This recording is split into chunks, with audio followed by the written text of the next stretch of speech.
Hello, कैसे हो आप? सुन के अच्छा लगा। तो क्या आप एक छोटी सी कहानी सुनने के लिए तैयार हो? बढ़िया, चलो फिर शुरू करें। तो ये कहानी है एक छोटी सी लड़की के बारे में जिसका नाम है वेदा। आपका क्या नाम है? ये तो बड़ा ही सुंदर नाम है। और आप कितने साल के हो?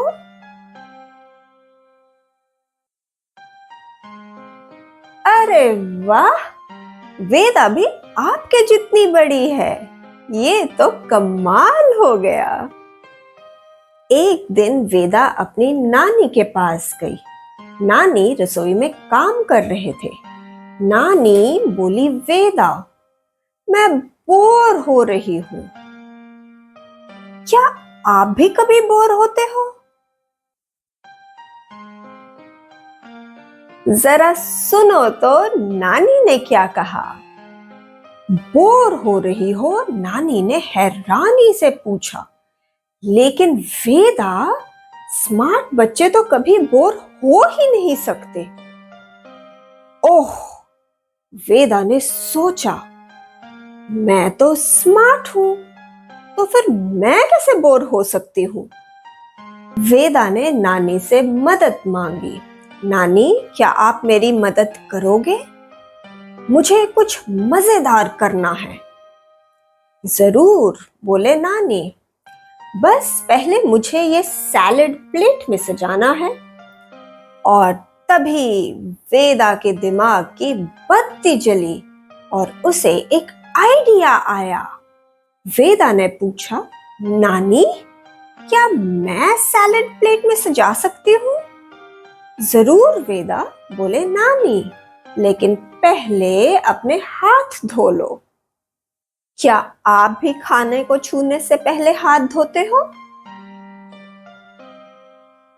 हाँ, ये तो बहुत ही अच्छी आदत है।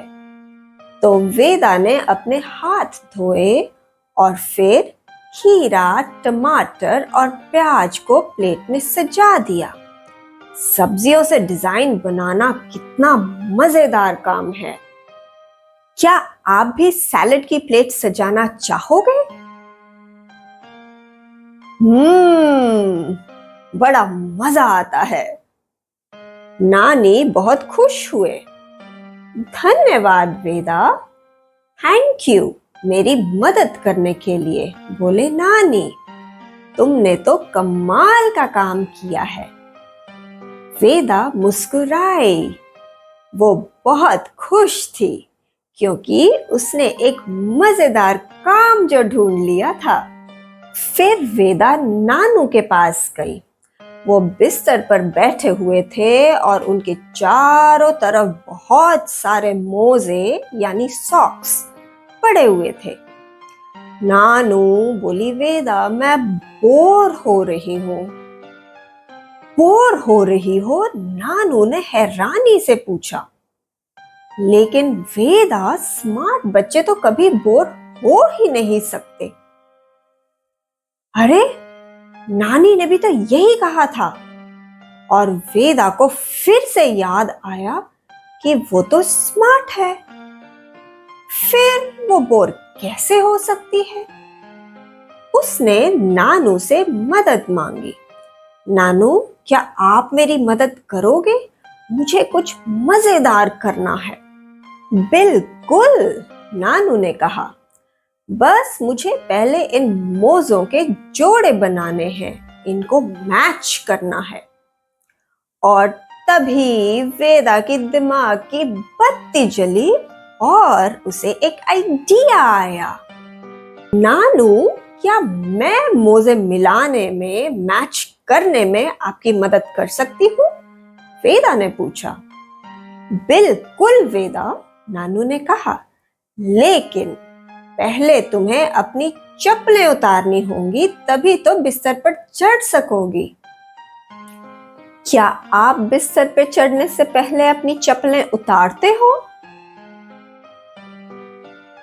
हाँ बिल्कुल, बिस्तर थोड़ी ना गंदा करना चाहिए।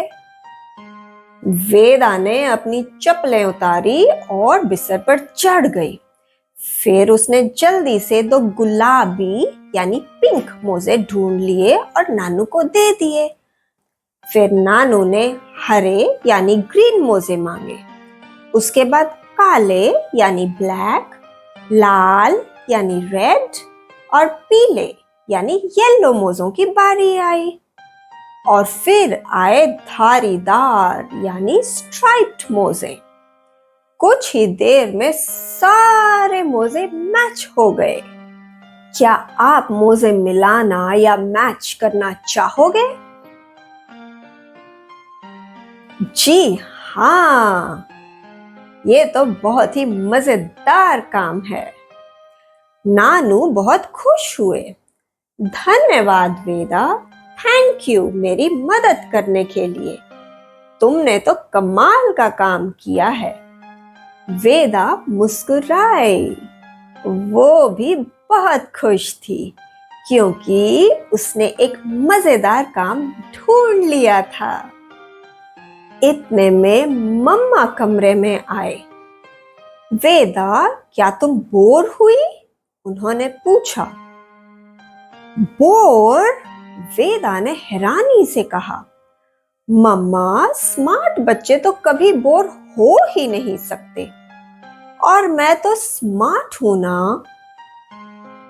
फिर उसने नानी और नानू की तरफ देखा और तीनों मुस्कुरा दिए। तो अगर आप स्मार्ट हो तो आप बोर हो ही नहीं सकते। अब आप बताओ, क्या आप स्मार्ट हो? जी हाँ, बिल्कुल हो। आप तो सुपर स्मार्ट हो। तो आज के लिए इतना ही, और हम फिर मिलेंगे एक और छोटी सी कहानी के साथ। तब तक आप मजे करो और बोर मत हो। बाय।